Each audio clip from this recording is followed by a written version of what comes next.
Gypsy Rose's PR wants her to be an influencer. Remember last year when she shared all of her firsts, her first time at the beach, first time on a swing, first time swimming, and then it came to light that those weren't her firsts at all. Well, that was all part of a plan orchestrated by her then PR team. It became clear when her PR strategy was leaked, and it mapped out everything she was doing, including the infamous spaghetti incident. Now it's beginning to feel like that again with her impromptu mommy lives, sans baby. The get readies with me that showcase the products she's using, and of course the audience polls on which outfit to wear. While she is clearly promoting her upcoming interview and last season of her show, it just seems like she might be trying to transition into something else, possibly an effort to salvage any remaining support and make some money.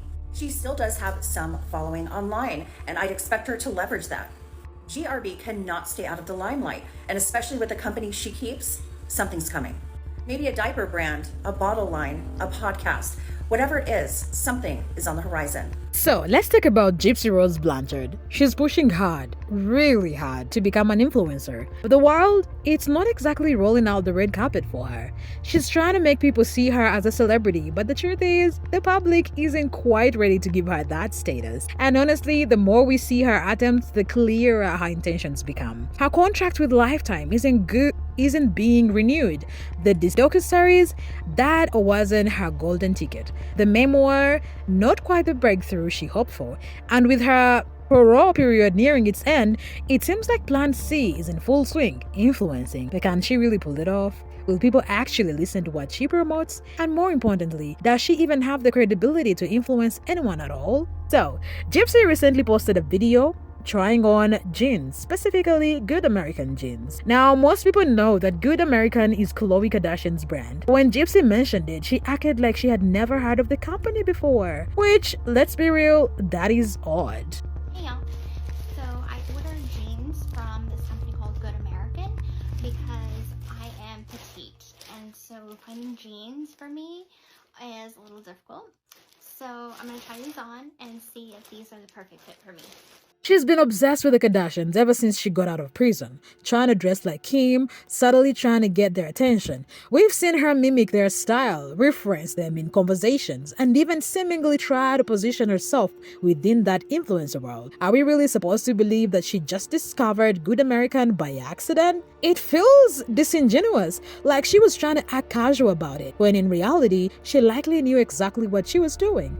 Was it an attempt to seem unbiased? Maybe. But if anything, it made her look out of touch and the audience wasn't buying it. And even if we assume, for argument's sake, that she genuinely did not know about Good American was Khloe's brand, it still brings up another question. If she's serious about becoming an influencer, why didn't she do her research beforehand? One of the most basic rules of influencing is knowing your brand and the story behind. A quick Google search would have told her everything she needed to know. But instead, she fumbled through the video, making it clear she did not take the time to prep. That's a rookie mistake in the world of content creation.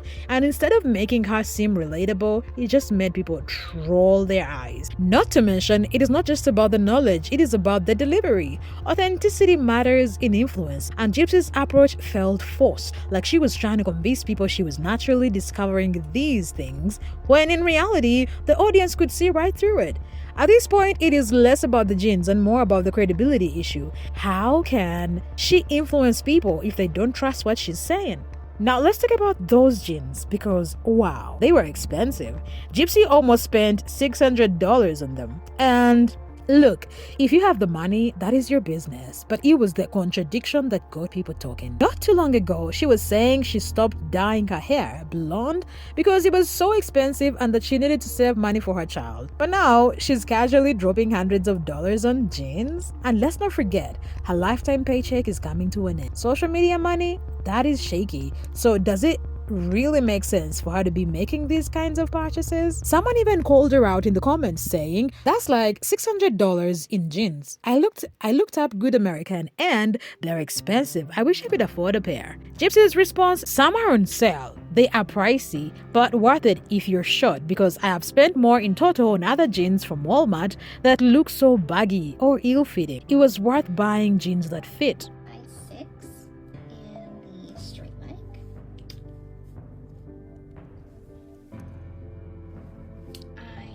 this one. Okay, looks great. Okay, so this is the skinny jeans. I feel like it could be a little tighter, but I think they look great as far as length-wise. I like them. Okay, so for this one I had to change my shirt because it would have just washed the jeans out. So this is straight leg in white denim, and I think this looks really cute for spring. If I wanted to wear like a pop-up color, this is definitely a vibe. I'm feeling it. Okay, so these are the skinny jeans in black denim, and they fit great. They look great. I'm just one of those people that like don't wear black denim much, but if I ever do, this is a good pair to have. Okay, so this one's another skinny one, but it's in dark wash, and I feel like this one fits a little more skinnier than the other one did, which I like this one way better. 10 out of 10 on this one. Okay, last pair. So this one is a straight leg, and it is in dark wash, and I really love all the jeans that I bought. They all fit me for my height. They fit perfect at the waist. They look great on the booty. Like, they are a 10 out of 10. So, good job, Good American. That response right there, it wasn't just about the jeans, it was a flex. She wasn't trying to promote Good American, she was trying to show people she can afford an expensive lifestyle. But instead of influencing people to buy the jeans, she just made them question how she's affording it all. What made it worse was the clear disconnect between her actions and the financial struggles she previously claimed to have. One moment she's telling people she had to give up blonde hair because maintaining it was so expensive, and the next she's casually dropping hundreds on a pair of jeans. It is not just about the purchase itself, it's about the mixed signals. If she's serious about budgeting for her child, why is she indulging in such luxuries? And more importantly, why is she flaunting it online, knowing people will call her out for it? The backlash was immediate. Many questioned whether she was genuinely trying to promote the brand or simply trying to flex a lifestyle she can't realistically sustain. Because let's be real, Gypsy isn't making money from a steady job. Her income, in one way or another, has always been connected to the crime she committed. That is a fact. Whether it's a book deal, TV show, or now social media, everything ties back to her past. And that is exactly why people find it hard to support her attempts at influencing. There is a moral dilemma at play. People don't want to contribute to the success of someone who built their notoriety on a tragic story. Instead of winning people over, Gypsy's attempts at showcasing her lifestyle only further alienates the pop. Rather than seeing her as a relatable influencer, people see her as someone who is capitalizing on infamy, trying to convince the world she's just another social media personality, when in reality, her entire presence online is controversial at best. As if the jeans weren't enough, Gypsy also posted another video, this time announcing her new car. She proudly revealed that she got her driver's license and went straight to buying her first vehicle. The way she documented the whole process made it clear she wants people invested in her life. She shared every little detail, from stepping into the DMV to celebrating the moment she got her license, making sure her audience followed along as if it were a milestone worthy of national attention. Hey everybody, so I've got some big news. I am now officially a Louisiana driver, and I have to go to the store, so come along with me. So I took my driver's test partially in December and partially in January. The course was pretty easy, the questions were pretty okay. The in-car driving, I did pretty well. The only thing that I need to work on is like parking and turning into lanes or streets. I have a tendency to pull in too fast, and so that's what I have to work on. But for the most part, I'm a pretty good driver. I bought a car, and it's my first car. I'm super excited. I like it a lot. It's a lot like Misty's car. And so I feel like it's manageable.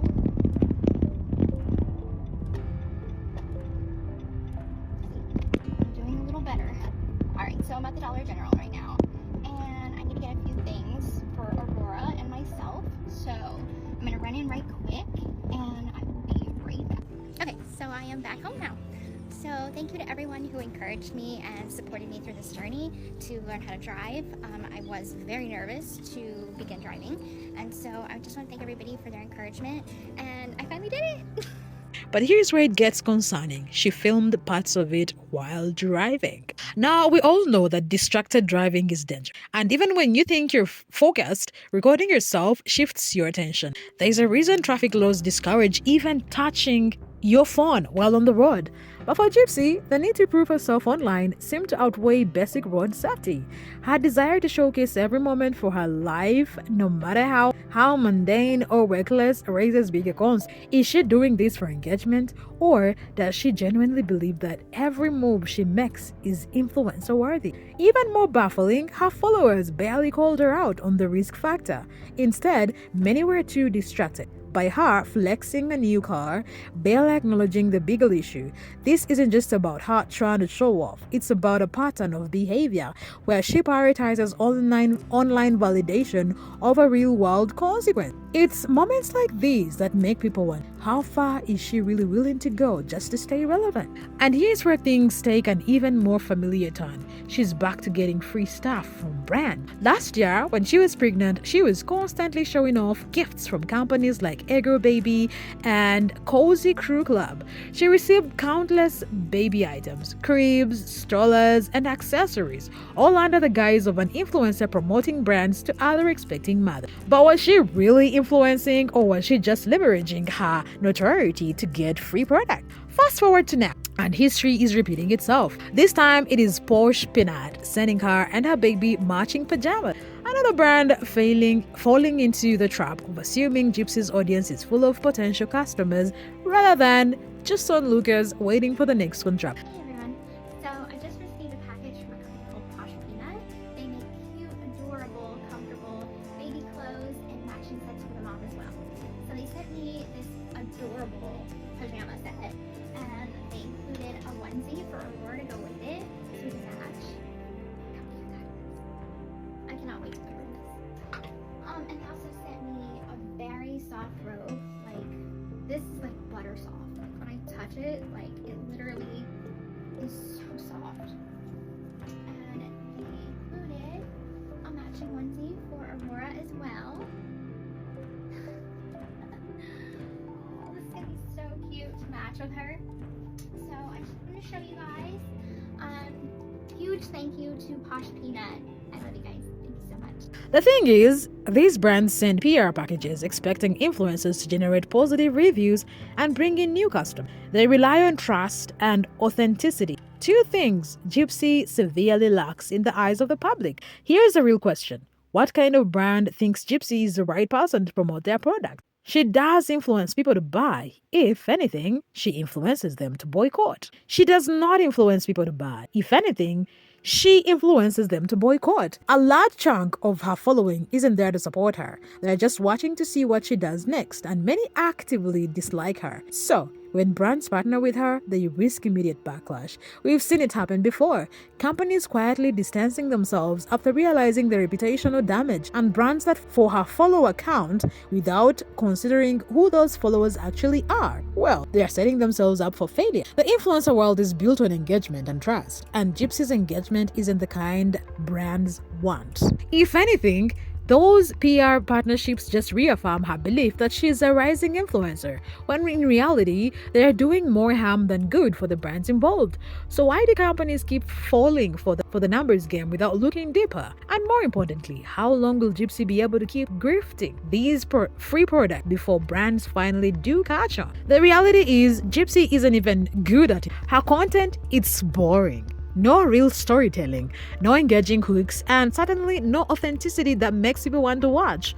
A good influencer can keep their audience interested, whether through personality, expertise, or relatability. But Gypsy, her videos lack the charisma or compelling content needed to hold attention. If your audience can't even sit through your video, how are you supposed to convince them to buy something? It is not just about posting, it is about actually influencing. And she's missing the mark completely. And yet, she's still pushing. She recently posted a poll asking people what kind of content they want: fashion, hair, food, or hauls. But here's the thing, nobody is waiting on Gypsy's next post. She's not a celebrity. She's known because of her past, not because of her content. Unlike real influencers who grow their platforms through skill, talent, or unique perspective, Gypsy's platform exists primarily due to public curiosity about her infamous history. That is not the foundation of a long-lasting influencer career. The sad part, she really believes she can build a real influencer career, and her handful of diehard supporters keep gaslighting her into thinking she's making it.